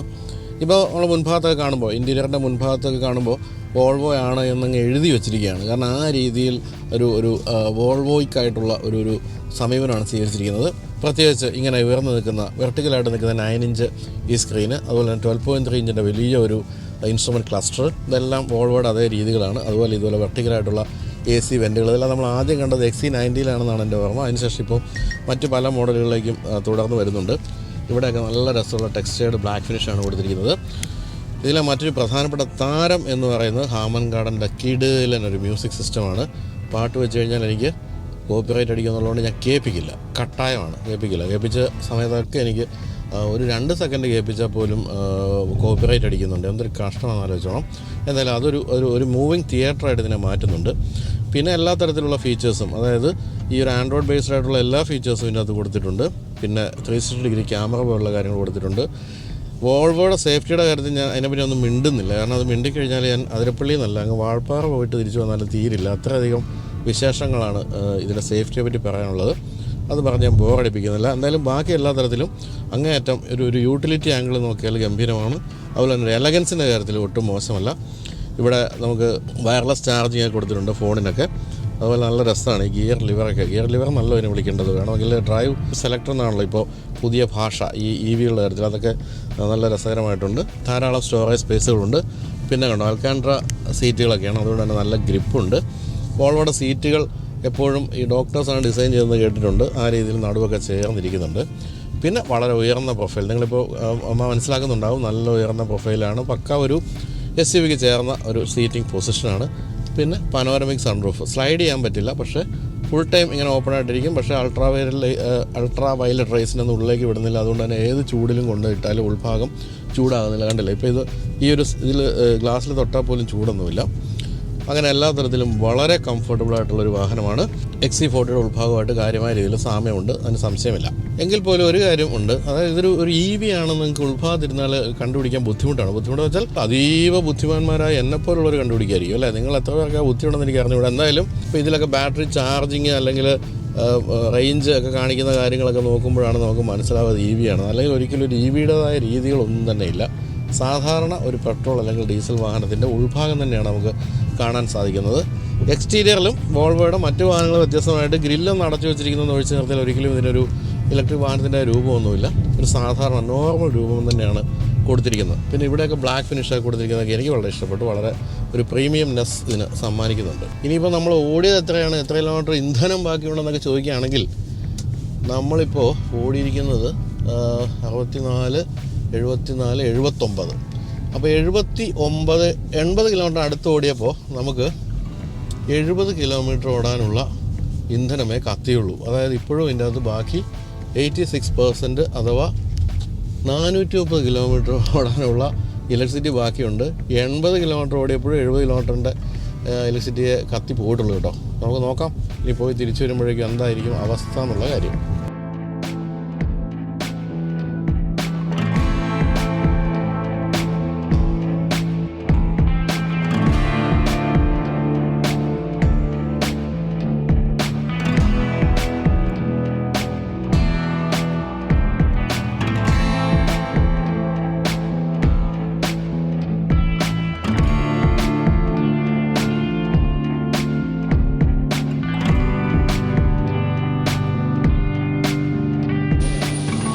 നമുക്ക് ഇപ്പം വെള്ളച്ചാട്ടം ഒരു പരിധി വരെയെങ്കിലും ദൂരെ നിന്ന് വീക്ഷിക്കാൻ പറ്റുന്നൊരു വ്യൂ പോയിൻ്റ് ഇതാണ്.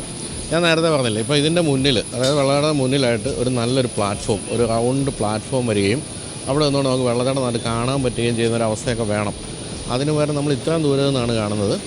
ഇനി അങ്ങനെയല്ല, നമുക്ക് അതിൻ്റെ താഴെ നിന്ന് കാണണമെങ്കിൽ കുറേ പടികളിറങ്ങി കുറേ ഷോപ്പിൻ്റെയൊക്കെ ഇടയ്ക്കൂടെ പോകണം. അതൊന്നും കുറച്ച് പ്രായമൊന്നായ ബുദ്ധിമുട്ടാണ്. പിന്നെ ഈ കാണുന്ന റിസോർട്ടാണ്. ഈ റിസോർട്ടിൽ നമ്മൾ താമസിക്കുകയാണെങ്കിൽ നല്ല കിടിലൻ വ്യൂ കിട്ടും. പക്ഷേ അത് നല്ല കോസ്റ്റ്ലി റിസോർട്ടാണ്. അപ്പോൾ ഞാനതാ പറഞ്ഞത്, ഇത്തരത്തിലുള്ള കാര്യങ്ങളൊക്കെ നമുക്കൊന്ന് ചെയ്തു തരാൻ ബാധ്യതയുണ്ട് നമ്മുടെ ഭരണകൂടത്തിനൊക്കെ. പക്ഷെ അവരൊന്നും അതിനെപ്പറ്റി ചിന്തിക്കുന്നില്ല. അതിന് പകരം മറ്റു പല കാര്യങ്ങളുമാണ് അവർക്കൊക്കെ ശ്രദ്ധ. ഇപ്പോൾ ഇവിടെ ഈ വലിയ മഴ വന്ന സമയത്ത് നമ്മൾ ഈ ഇടതുവശത്ത് കാണുന്ന ഇപ്പോൾ ഓപ്പണായിട്ട് നിൽക്കുന്ന ആ പാറയുടെ അവിടെയൊക്കെ വെള്ളം ഉണ്ടായിരുന്നു. ഇപ്പോൾ പക്ഷേ ആ വെള്ളമൊക്കെ ഒന്ന് കുറഞ്ഞിട്ടുണ്ട്. മഴ അങ്ങനെ കുറഞ്ഞില്ലെങ്കിലും എനിക്ക് തോന്നുന്നു മറ്റേ ഡാമുകളൊക്കെ ചിലപ്പോൾ അടച്ചിട്ടുണ്ടാവും. പിന്നെ മേലോട്ട് പോകുമ്പോഴാണ് പെരുവണ്ണാമൂഴി, ഷോളയാർ, അതുപോലെ തന്നെ വാൾപ്പാറ ഡാമൊക്കെ ഉള്ളത്. അതൊക്കെ ചിലപ്പോൾ ഇടയ്ക്കൊന്ന് ക്ലോസ് ചെയ്തുകൊണ്ടായിരിക്കാം വെള്ളം കുറഞ്ഞിരിക്കുന്നത്. ഇപ്പോൾ അടുത്ത കാലത്ത് നമ്മൾ വിക്ടോറിയ ഫോൾസിൽ സിംബാബ്വെ പോയിരുന്നു. അത് ലോകത്തിലെ രണ്ടാമത്തെ ഏറ്റവും വലിയ വെള്ളച്ചാട്ടമാണ്. 3/4 കിലോമീറ്ററോളാണ് വെള്ളച്ചാട്ടത്തിൻ്റെ നീളം. അതിൻ്റെ ഇത്ര അടുത്ത് പോലും നമുക്ക് നിൽക്കാൻ പറ്റില്ല. വേപ്പർ ഇങ്ങനെ മഴ പോലെ പെയ്യും, കനത്ത മഴ പോലെ. അടുത്ത് പോലും നിൽക്കാൻ പറ്റില്ല. അടുത്ത് മീൻസ് ഒരു 1.5 കിലോമീറ്റർ ദൂരം പോലും നിൽക്കാൻ പറ്റില്ല. പക്ഷേ അതിലെ വെള്ളം ഇതുമായിട്ട് താരതമ്യപ്പെടുത്താൻ പറ്റില്ല. അതിനെ നമ്മൾ അന്ന് ഒന്ന് താരതമ്യപ്പെടുത്തിയത് 9 മിനിറ്റ് കൊണ്ട്. അതായത് ആ വെള്ളച്ചാട്ടത്തിൻ്റെ പിന്നിലാണ് ഇടുക്കി ഡാമെങ്കിൽ ഇടുക്കി ഡാം തുറന്നാൽ 9 മിനിറ്റ് കൊണ്ട് ഇടുക്കി ഡാമിലെ വെള്ളം മുഴുവൻ തീർന്നു. അത്രയധികം വെള്ളമാണ് ഈ വിക്ടോറിയ ഫോൾസിൽ കൂടെ ചാടിക്കൊണ്ടിരിക്കുന്നത്. ഇനിയിപ്പം ലോകത്തിലെ ഏറ്റവും വലിയ വെള്ളച്ചാട്ടം ഇഗാസു എന്ന് പറയുന്നത് സൗത്ത് അമേരിക്കയിലും, അത് നമ്മൾ നവംബറിൽ കാണാൻ പോകുന്നുണ്ട്. അതോടുകൂടി ലോകത്തിലെ മിക്കവാറും എല്ലാ വെള്ളച്ചാട്ടങ്ങളും കണ്ടു കഴിയുമെന്ന് തോന്നുന്നു, വലിയ വെള്ളച്ചാട്ടങ്ങൾ. പക്ഷേ എനിക്ക് എപ്പോഴും നല്ല ഓർമ്മയിലുള്ളത് വളരെ വ്യത്യസ്തമായ ഒരു വെള്ളച്ചാട്ടം എന്ന് പറയുന്നത് അത് ബോസ്നിയയിൽ ക്രാവിസ് എന്ന് പറയുന്ന വെള്ളച്ചാട്ടമുണ്ട്. അതങ്ങനെ വലിയ വെള്ളച്ചാട്ടമൊന്നുമില്ല. പക്ഷേ അതിൻ്റെ പ്രത്യേകത, നമ്മളിങ്ങനെ ചില നാടകങ്ങളൊക്കെ കാണില്ലേ, ഈ വെളുത്ത തിരശീല തുണി ഇട്ടിങ്ങനെ ഇളക്കുന്നൊരു പരിപാടി, അതുപോലെ തോന്നുള്ളൂ ആ വെള്ളച്ചാട്ടം. ഒരു ശബ്ദമില്ല, ബഹളമില്ല. അങ്ങനെ വെള്ള നിറമുള്ള സാറ്റിൻ തുണി ഇങ്ങനെ ഒഴുകുന്ന പോലെ നല്ല ഭംഗിയുള്ള വെള്ളച്ചാട്ടം. ക്രാവിസ് ആണ് എൻ്റെ പേര്. എപ്പോഴെങ്കിലും ബോസ്നിയയിൽ പോവുകയാണെങ്കിൽ നമുക്ക് കാണാം. ഹലോ മിസ്റ്റർ പെരേര, അദ്ദേഹം മാത്രമേ ഉള്ളൂ, ഒറ്റപ്പെട്ടാണ് കേട്ടോ. അപ്പോൾ നമുക്കിനി കുറച്ച് മുന്നോട്ട് പോയിട്ട് നമുക്കിനി മറ്റേ വെള്ളച്ചാട്ടം കാണാം. ഏതാ? എൻ്റെ പേര് ചാർപ്പ വെള്ളച്ചാട്ടം. Come on boys.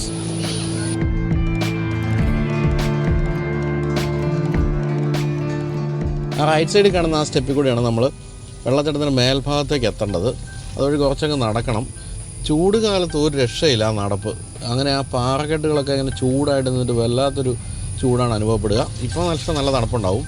എന്നാലും നമ്മൾ അവിടെ മേൽഭാഗത്തെ കാഴ്ചയിലേക്ക് പോകുന്നില്ല. നമ്മളിനി നേരെ വാഴച്ചാലിലേക്കുള്ള റോഡ് കൂടെ പോകുന്നു. ഈ അതിരപ്പള്ളിയിൽ നിന്നും വാഴച്ചാലിലേക്കുള്ള ഈ ഒരു സ്ട്രെച്ചാണ് എനിക്ക് ഏറ്റവും ഇഷ്ടപ്പെട്ട ഒരു സ്ട്രെച്ച്. ഏറ്റവും ഭംഗിയുള്ള ഒരു റോഡാണ്. പക്ഷേ ഇവിടെ എല്ലാം ഈ ഫോറസ്റ്റിൻ്റെ വാച്ചർമാരുണ്ട്. അവർ വണ്ടി ഒന്നും നിർത്താൻ സമ്മതിക്കില്ല. പക്ഷേ കാഴ്ചകൾ കണ്ട് ശരിക്കും നമ്മുടെ എന്താ പറയണ്ടേ, മൂക്കൊക്കെ തുറന്നു വെച്ച് ചെവിയും തുറന്നു വെച്ച് ഇതുവഴി നടക്കുകയോ വാഹനം ഓടിക്കുകയോ വേണം. ആ സമയത്ത് നമുക്ക് നല്ല കാടിൻ്റെ മണവും കിട്ടും. അതുപോലെ തന്നെ കാടിൻ്റെ ശബ്ദവും കേൾക്കാം. കണ്ണ് തുറന്നാൽ കാടിൻ്റെ കാഴ്ചകളും കാണാം.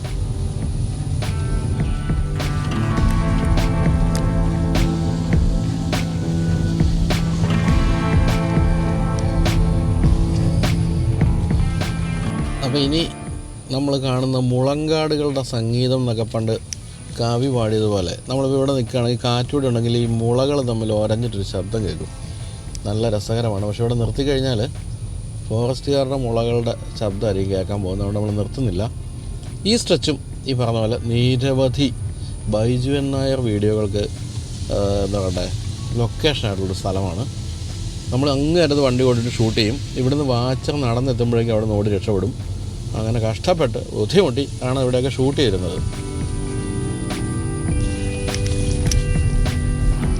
അപ്പോൾ അതിരപ്പള്ളിയുടെ ഏറ്റവും മനോഹരമായൊരു ഭാഗത്താണ് നമ്മൾ നിൽക്കുന്നത്. മുളങ്കാടുകൾ, ബാക്കിൽ എന്താ പറയുക സംഗീതം പൊഴിക്കുന്ന പുഴ. സംഗീതമല്ല കേട്ടോ, കുറച്ച് വന്യമായ ശബ്ദമാണ് കേൾക്കുന്നത്.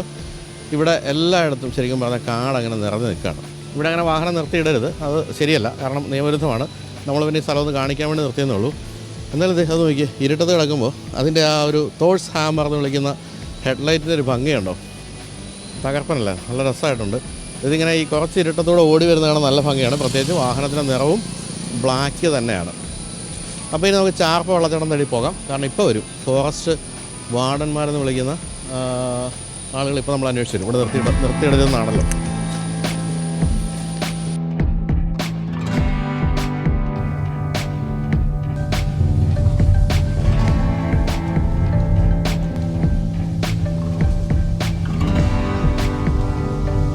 അപ്പം നമ്മളിതാ ചാർപ്പ വെള്ളച്ചാട്ടത്തിൽ കൂടെയാണ് ഇപ്പം കടന്നു പോകുന്നത്.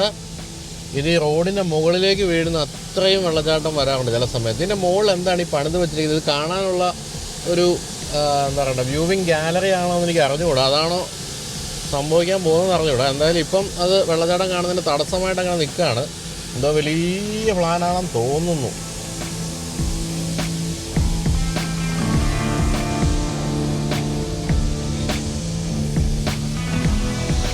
ചാർപ്പ വെള്ളച്ചാട്ടം ഞാനീ പറഞ്ഞ പോലെ എന്തിനാണ് അങ്ങനെ ഒരു സാധനം മുന്നിൽ ഉണ്ടാക്കി വെച്ചതെന്ന് എനിക്ക് മനസ്സിലായിട്ടില്ല കേട്ടോ. അത് മിക്കവാറും ആൾക്കാർക്ക് വെള്ളച്ചാട്ടം നിന്ന് കാണാൻ വേണ്ടിയുള്ള സംവിധാനമായിരിക്കും. അത് പക്ഷേ പണിതിട്ട് തന്നെ കുറേ കാലമായെന്ന് തോന്നുന്നു. ഒന്നും ആകാതെ കിടക്കുന്നു. ഇപ്പം വെള്ളച്ചാട്ടം കാണാൻ തടസ്സം സൃഷ്ടിച്ചുകൊണ്ടാണ് അദ്ദേഹം അവിടെ നിൽക്കുന്നത്. ഞാൻ പറഞ്ഞില്ലേ, ആ വെള്ളച്ചാട്ടം നല്ല മഴക്കാലത്ത് ഈ റോഡിലേക്ക് വെള്ളം ചാടുന്ന അത്രയും മാരകമായിട്ടങ്ങ് മാറും. അത് കാണണമെങ്കിൽ നിങ്ങൾ പുന്നകൈ മന്ന എന്ന സിനിമ കാണണം. അതിൽ ഈ ഒരു ചാർപ്പ വെള്ളച്ചാട്ടം മനോഹരമായിട്ട് ചിത്രീകരിച്ചിട്ടുണ്ട്.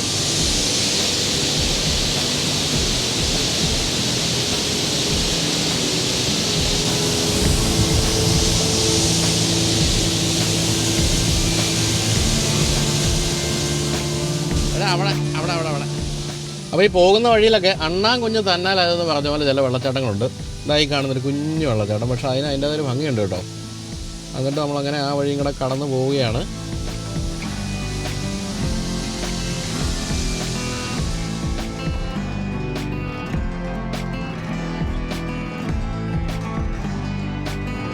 അങ്ങനെ നമ്മൾ വാഴച്ചാലിലേക്ക് എത്തുകയാണ്. വാഴച്ചാൽ വാട്ടർഫോൾ എന്നൊക്കെ എഴുതിയിട്ടുണ്ടെങ്കിലും അതിനൊരു വാട്ടർഫോൾ എന്നൊന്നും വിളിക്കാനില്ല. വെള്ളച്ചാട്ടത്തിൽ എത്തുന്നതിന് മുമ്പുള്ള പുഴ എന്നാണ് വിളിക്കേണ്ടത്. പക്ഷേ നിറച്ച് പാറകളൊക്കെ ഉണ്ടോ, നല്ല വഴുക്കുള്ള പ്രദേശം. വളരെ ശ്രദ്ധിക്കണം. ഏറ്റവും കൂടുതൽ അപകടം നടക്കുന്ന ആളുകൾ പുഴയിൽ വീണ് മരിക്കുന്ന സ്ഥലമാണിത്. ഇവിടെ വീണാലൊരു ഗുണമുണ്ട്, പിന്നെ നമ്മളൊന്നും അന്വേഷിക്കേണ്ട. നേരെ വെള്ളച്ചാട്ടത്തിൽ പോയിട്ട് ആ വെള്ളച്ചാട്ടത്തിൻ്റെ താഴെ ഒരു വലിയ കുഴിയാണെന്നാണ് പറയുന്നത്. ഈ വെള്ളം വീണ് വലിയ കിണർ പോലെ കുഴി രൂപപ്പെട്ടിരിക്കുന്നു. അതിൻ്റെ അകത്തേക്ക് പോയാൽ പിന്നെ കിട്ടാനുള്ള സാധ്യതയൊക്കെ നേവിയിലെ മുങ്ങൽ വിദഗ്ധരുടെ വൈദഗ്ധ്യം പോലെ ഇരിക്കും. അപ്പോൾ അങ്ങനെ നമ്മളിപ്പോൾ ഇവിടെ എത്തി നിൽക്കുമ്പോൾ വാഴച്ചാൽ എത്തുമ്പോൾ നമുക്കിനി നോക്കേണ്ട റേഞ്ചാണ്. ഓക്കെ അപ്പം ശ്യാമേ, നമ്മുടെ റേഞ്ച് എത്രയാണെന്ന് നോക്കാം. 370 കിലോമീറ്റർ ഓടാനുള്ള ഇന്ധനം ബാക്കിയുണ്ട്. എന്ന് പറഞ്ഞാൽ നമ്മൾ 130 കിലോമീറ്റർ ആണ് ഇതിൽ നോക്കിയാൽ നമുക്ക് മനസ്സിലാകും നമ്മൾ ഓടിക്കഴിഞ്ഞത്. ഇനി ശരിക്കും ഓടി എത്രയാണെന്ന് നോക്കാം. 978.3 ഇപ്പോൾ അത് കാണിക്കുന്നത്. ഈ വാഹനം നമ്മൾ എടുക്കുമ്പോൾ ഓടിയിരുന്നത്, കാൽക്കുലേറ്റർ എടുക്കട്ടെ, കണക്കൊന്നും പഴയ പോലെ ഓർമ്മയില്ല. അപ്പോൾ നമ്മൾ അതിനത് വലിയ കണക്കൊക്കെ ഉള്ളതാണ്.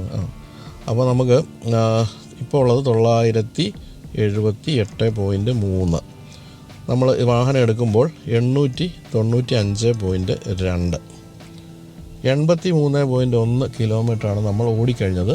അപ്പോൾ നമുക്കതിൽ 130 കിലോമീറ്റർ ഓടാനുള്ള ഇന്ധനം നമുക്ക് എടുക്കേണ്ടി വന്നു.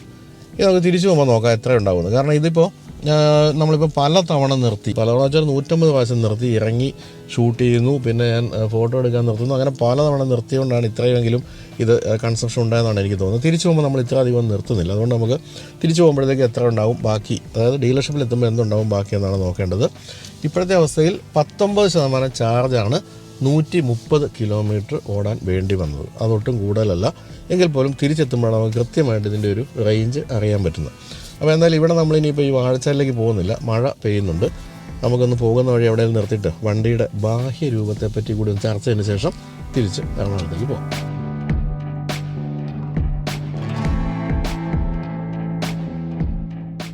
എന്തായാലും നമുക്ക് പെട്ടെന്ന് ഓടിപ്പാഞ്ഞ് ഒന്ന് C40 എക്സ്റ്റീരിയർ കാണാം. XC40 മുൻഭാഗം പോലെ തന്നെയും ബി പില്ലർ വരെയും XC40 തന്നെയാണ് ഈ വാഹനം. വോൾവോയുടെ ഏതൊരു വാഹനത്തിൻ്റെയും അതേ മുഖഭാവം എന്ന് പറയാം. അതായത് EVകളുടെ പൂർണ്ണമായും അടച്ചു വെച്ച മുൻഭാഗം, അതിൽ വോൾവോയുടെ വലിയ ലോഗോ, ഇത് മാത്രമാണ് മുൻഭാഗത്ത് കാണാവുന്നത്. താഴെ എയർ ഡാം ബോൾഡ് ഭാഗം കൂടി കാണാം. മനോഹരമായ ബോഡി ലൈനുകളും അതുപോലെ തന്നെ വളരെ വളരെ കരുത്തുറ്റ ബോണറ്റ് ലൈനും അങ്ങനെയുള്ള കാര്യങ്ങളെല്ലാം തന്നെ ഉണ്ട്. കണ്ടില്ല, ഇവിടേക്കുള്ള കട്ടുകളും ക്രീസുകളും എല്ലാം മനോഹരമായിട്ടുണ്ട്. സൈഡ് പ്രൊഫൈലിലേക്ക് വരുമ്പോൾ നമുക്ക് പ്രധാനമായിട്ടും കാണാവുന്നത് 19 ഇഞ്ച് അലോയാണ്. അതിൽ എയറോ വീൽ എന്ന് വിളിക്കുന്നത്, അതായത് ഏറ്റവും അധികം എയറോ ഡൈനാമികത നൽകുന്ന ആ സ്റ്റൈലിലുള്ള അലോയ് വീൽ കാണാം. സൈഡ് പ്രൊഫൈൽ ഞാൻ പറഞ്ഞില്ല, ഇവിടം വരെ കൃത്യമായും XC40 ആണെങ്കിൽ അതിന് ശേഷമാണ് ഇങ്ങനെ ചെരിഞ്ഞിറങ്ങുന്ന ഈ ഒരു റൂഫ് ലൈൻ വരുന്നത്. അതിൻ്റെ ഈ ഒരു ഭാഗം എന്നൊക്കെ പറയുന്നത് വളരെ മനോഹരമാണെന്ന് മാത്രമല്ല, വോൾവോയുടെ സാധാരണ യാഥാസ്ഥിതികമായ ഡിസൈൻ രീതികളിൽ നിന്നെല്ലാം മാറിയിട്ടുള്ള ഒരു പോക്കാണ് പോയിരിക്കുന്നത് ഡിസൈൻ്റെ കാര്യത്തിൽ. പിൻഭാഗമാണ് ഏറ്റവും സുന്ദരം എന്ന് പറഞ്ഞാൽ വ്യത്യസ്തം എന്നുകൂടി പറയേണ്ടി വരും. 2 സ്പോയിലറുണ്ട്. ഇവിടെ സ്പ്ലിറ്റ് ആയിട്ടുള്ള സ്പോയിലറും അതുപോലെ അവിടെ ഒരു ഷാഫിൻ ആൻറ്റിനയും ഉണ്ട്. കൂടാതെ ഇവിടെയും ഒരു ലിപ്പിലായിട്ട് ഒരു സ്പോയിലർ കൊടുത്തിരിക്കുന്നു. രണ്ടും കൂടെ ചേർന്ന പിൻഭാഗത്തിന് വളരെ എന്താ പറയുക ഒരു വ്യത്യസ്തമായ രൂപം സമ്മാനിക്കുന്നത്. ഇവിടെ വോൾവോ എന്നുള്ള ബാഡ്ജിങ്, C40 എന്നുള്ള ബാഡ്ജിങ്, ഇവിടെ റീചാർജ് ട്വിൻ എന്ന് എഴുതിയിരിക്കുന്നത് 2 ഡ്യുവൽ മോട്ടർ മോഡലാണ് എന്നാണ് കാണിക്കുന്നത്. ഇനി നമുക്ക് ബൂട്ട് സ്പേസ് നോക്കാം. ബൂട്ട് സ്പേസ് XC40 അല്പം കുറവാണ്, എങ്കിൽ പോലും തീരെ കുറവെന്ന് പറയാൻ പറ്റില്ല. ഇതാ 413 ലിറ്റർ ഉണ്ട്. മോശമല്ല, തന്നെയല്ല വളരെ ഫ്ലാറ്റാണ്. അതുകൊണ്ട് സാധനങ്ങളൊക്കെ കയറ്റി വയ്ക്കാൻ എളുപ്പമാണ്.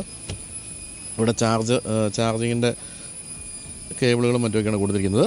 ഇതുകൂടാതെ മുൻഭാഗത്ത് നമ്മുടെ ബോണറ്റിൻ്റെ ഉള്ളിലായിട്ട് ഒരു 31 ലിറ്റർ ഫ്രങ്ക് സ്പേസും കൊടുത്തിട്ടുണ്ട്. എന്ന് പറഞ്ഞാൽ ഇഷ്ടം പോലെ ബൂട്ട് സ്പേസ് എന്ന് തന്നെയാണ് പറയേണ്ടത്.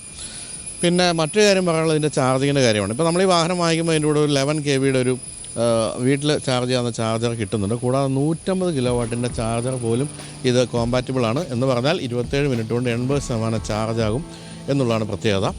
അതുകൊണ്ട് തന്നെ എവിടെയും കൊണ്ടു നടക്കാം. പിന്നെ കൃത്യമായി എത്ര കിലോമീറ്റർ നമുക്ക് റേഞ്ച് കിട്ടുന്നുള്ള തിരിച്ച് കൊച്ചിയിലെത്തുമ്പോൾ പറയാൻ പറ്റും. എങ്കിൽ പോലും 530 കമ്പനി പറയുന്നത്. പോട്ടെ, 500 കിട്ടുന്നുള്ളതിരിക്കട്ടെ. എങ്കിൽ പോലും കേരളത്തിലുടനീളം അങ്ങോട്ടും ഇങ്ങോട്ടും സഞ്ചരിക്കാൻ അത് മതി. അതിൻ്റെ ഇടയ്ക്ക് ഒന്ന് ചാർജ് ചെയ്ത് 27 മിനിറ്റ് കൊണ്ട് വീണ്ടും ഫുൾ ചാർജാക്കി പോവുകയും ചെയ്യാം. വീട്ടിലെ KSEB കണക്ഷനിൽ നമ്മുടെ ചാർജ് ചെയ്യുന്നതാണെങ്കിൽ പോലും 1.5 രൂപയ്ക്ക് താഴെയുള്ളൂ ഇതിൻ്റെ 1 കിലോമീറ്റർ റണ്ണിങ് കോസ്റ്റ്. മറ്റു കാര്യങ്ങളിലും വേറൊരു കോസ്റ്റും ഇല്ല, നിങ്ങൾ മനസ്സിലാക്കുക. അതായത് വേറെ സർവീസ് കോസ്റ്റ് ഒന്നുമില്ല. അല്ലെങ്കിൽ തീർച്ചയായിട്ടും പ്രീമിയം വാഹനങ്ങൾക്ക് തീർച്ചയായിട്ടും ഒരു സർവീസ് കോസ്റ്റ് വരും. ഇതിൻ്റെ കാര്യത്തിൽ അതുപോലുമില്ല. എന്നിട്ട് നിങ്ങൾക്ക് പേടിയുണ്ടെങ്കിൽ അതും പേടിക്കാതിരിക്കാൻ വേണ്ടി മറ്റൊരു കാര്യം കൂടി ചെയ്യുന്നുണ്ട് വോൾവോ. അതായത് 3 വർഷത്തെ സർവീസ് പാക്ക് ഇതിൻ്റെ കൂടെ ഫ്രീ ആയിട്ട് കിട്ടുന്നുമുണ്ട്. എന്ന് പറഞ്ഞാൽ മനസ്സമാധാനമായിട്ട് വാങ്ങിക്കാം. ആകെ തുടക്കത്തിൽ ഈ വാഹനം വാങ്ങിക്കുന്നൊരു വില മാത്രം കണക്കാക്കിയാൽ മതി. നിങ്ങൾ സ്ഥിരമായിട്ട് ഈ വിലയുള്ളൊരു പെട്രോൾ വാഹനം ഓടിച്ചുകൊണ്ട് നടക്കുകയാണെങ്കിൽ പിന്നീട് വരാവുന്ന ചിലവുകൾ ഒന്നും തന്നെ ഇല്ല എന്നുള്ളതാണ് പ്രത്യേകത. എങ്കിലും നമ്മുടെ കാര്യം ഇതൊന്നുമല്ല. നമ്മൾ നോക്കേണ്ടത് ഇതിൻ്റെ എത്രയാണ് റേഞ്ച് കിട്ടുന്നുള്ള കാര്യമാണ്. അതിന് നമുക്ക് എറണാകുളത്തേക്കുള്ള യാത്ര തുടരാം.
അപ്പോൾ നമ്മൾ രാവിലെ 6:30-ക്കാണ് യാത്ര പുറപ്പെട്ടത്. ഇപ്പം വോൾവോയുടെ ഷോറൂമിൻ്റെ നേരെ ഓപ്പോസിറ്റ് വന്ന് നമ്മൾ ഉച്ചയ്ക്ക് 1:30 വണ്ടി നിർത്തിയിരിക്കുകയാണ്. അപ്പോൾ ഇത്രയും നേരം ഓടിയത് എത്ര കിലോമീറ്റർ ആണെന്ന് ചോദിക്കുകയാണെങ്കിൽ നമ്മൾ പോകുന്നത് 895.2 കിലോമീറ്ററാണ്. ഇപ്പോൾ 1057.9 കിലോമീറ്ററിൽ എത്തി നിൽക്കുന്നു. പോകുമ്പോൾ 100% ചാർജ് ആയിരുന്നു, ഇപ്പോൾ 67% ആയി. 500 കിലോമീറ്ററാണ് റേഞ്ച് കാണിച്ചെങ്കിൽ ഇപ്പോൾ അത് 340 ആയി. അതായത് 160 കിലോമീറ്ററാണ് റേഞ്ച് ഇപ്പോൾ നമുക്ക് കിട്ടിയിരിക്കുന്നതെന്ന് പറയാം. എന്ന് പറയുമ്പോൾ 162.7 കിലോമീറ്റർ നമ്മൾ ഓടി. 1057.9 മൈനസ് 895.2 എന്ന് പറഞ്ഞാൽ 162.7 കിലോമീറ്റർ റേഞ്ച് കിട്ടി. ഇതിൽ നിന്നും കുറഞ്ഞിരിക്കുന്നത് 160 കിലോമീറ്ററും. അതായത് 500 കിലോമീറ്റർ കാണിച്ചത് കൃത്യമായും എന്നല്ല, അത് കൂടുതൽ നമുക്ക് കിട്ടിക്കഴിഞ്ഞു. അതിനകത്തൊരു കാര്യം കൂടെ ഉണ്ട്. ഇപ്പം നമ്മൾ ഇപ്പം ഞങ്ങളിന്ന് ഓടിച്ചത് വെച്ച് നോക്കിയാൽ എനിക്ക് 150 പ്രാവശ്യം വണ്ടി നിർത്തിയിട്ടുണ്ട്. ഒരു 150 പ്രാവശ്യം ഇറങ്ങി ഷൂട്ട് ചെയ്തു.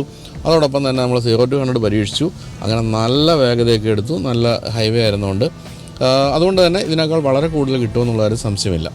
ഇനി അറ്റ്ലീസ്റ്റ് പറയുന്നത് 500 കൃത്യമായും അതിന് അല്പം കൂടി കൂടുതൽ കിട്ടും ഇങ്ങനെയൊക്കെ ഓടിച്ചിട്ടും എന്നുള്ളതാണ് വ്യക്തമാകുന്നത്. അപ്പോൾ നമ്മൾ എന്താണ് ഒരു ഇലക്ട്രിക് വാഹനത്തിൽ നിന്ന് പ്രതീക്ഷിക്കുന്നത് ചോദിക്കുകയാണെങ്കിൽ പ്രധാനമായിട്ടും നമ്മൾ പ്രതീക്ഷിക്കുന്നത് റേഞ്ചാണ്. ആ റേഞ്ചിൽ യാതൊരു കള്ളത്തരവുമില്ല വോൾവോയുടെ കാര്യത്തിൽ എന്നുള്ളത് ഉറപ്പായി.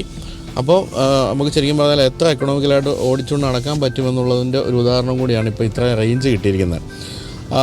വാഹനത്തിൻ്റെ വില നോക്കുകയാണെങ്കിൽ 63 ലക്ഷം രൂപയിൽ തൊട്ട് താഴെയാണ് ഇതിൻ്റെ രക്ഷോറും വില. അപ്പോൾ ആ വിലയ്ക്ക് ഇത് വാങ്ങിച്ചു കഴിഞ്ഞാൽ പിന്നെ വളരെ എക്കണോമിക്കലായിട്ട് ഓടിച്ചുകൊണ്ട് നടക്കാം. സർവീസ് കോസ്റ്റ് പോലും ഇല്ല. നമുക്ക് ലോകത്തിലെ ഏറ്റവും സുരക്ഷിതമായൊരു വാഹനം വാങ്ങിക്കാനും പറ്റുന്നുണ്ട്. അതാണ് എനിക്കിപ്പോൾ ഇത്രയും ദൂരം ഓടിച്ച് കഴിയുമ്പോൾ മനസ്സിലായത്. ഇതിനു മുമ്പ് നിങ്ങൾക്ക് ഓർമ്മയുണ്ടാവും, നമ്മൾ XC40 റീചാർജ് ഓടിച്ച് മലമ്പുഴയ്ക്ക് പോയൊരു വീഡിയോ ചെയ്തിരുന്നു. അന്നും നമുക്ക് കമ്പനി പറയുന്ന കൂടുതൽ മൈലേജാണ് കിട്ടിയത്. അപ്പോൾ വളരെ സന്തോഷമുണ്ട്. കാരണം ഇത്രയും വില എടുത്തൊരു വണ്ടി വാങ്ങിക്കുന്ന ആൾക്ക് അത്ര എക്കണോമിക്കലായിട്ട് ഓടിച്ചു നടക്കാൻ പറ്റിയില്ലെങ്കിൽ നഷ്ടമാണ്. അത്തരം കാര്യങ്ങൾ, സുരക്ഷിതത്വം, ഫീച്ചേഴ്സ്, അഡാസ് ഫീച്ചേഴ്സ് ഉൾപ്പെടെയുള്ള എല്ലാ കാര്യങ്ങളും, പിന്നെ 3 വർഷത്തേക്കുള്ള വാറൻറ്റി, അത് സർവീസ് പാക്കേജ് എന്ന് വേണമെങ്കിൽ പറയാം, അങ്ങനെയുള്ള എല്ലാ കാര്യങ്ങളും ഉണ്ട്. അതോടൊപ്പം തന്നെ വോൾവോ എന്ന് പറയുന്ന ലോകത്തിലെ ഏറ്റവും സുരക്ഷിതമായ വാഹനം ഓടിച്ചു നടക്കുന്നതിനുള്ള സന്തോഷവും സുരക്ഷിതത്വവും, ഈ 2 കാര്യങ്ങൾ കൂടി നിങ്ങൾക്ക് കിട്ടുന്നുണ്ട്. അപ്പോൾ ഒരു ഇലക്ട്രിക് വാഹനം ഈ ഒരു സെഗ്മെൻറ്റിലെ 408 bhp പവറുള്ള ഒരു വാഹനം വാങ്ങിക്കണമെങ്കിൽ ഇത്രയും എന്താ പറയുക, കമ്പാരിറ്റീവ്ലി വില കുറച്ച് കിട്ടുന്ന മറ്റൊരു വാഹനവും ഇല്ല എന്നുള്ള കാര്യവും മനസ്സിലാക്കുക. പക്ഷേ ഏതൊരു വാഹനം വാങ്ങിച്ചാലും ഒരു കാര്യത്തിൽ നിങ്ങൾ പിന്നിലായിരിക്കും. ഇതല്ലാതെ ഏത് വാഹനം വാങ്ങിച്ചാലും അത് സേഫ്റ്റിയാണ്. 100% സേഫ്റ്റി ഉറപ്പ് തരുന്ന ഒരു കമ്പനിയാണ് വോൾവോ.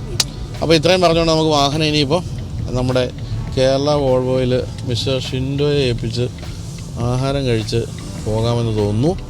അപ്പോൾ വീഡിയോ കണ്ട എല്ലാവർക്കും നന്ദി. ബായ്.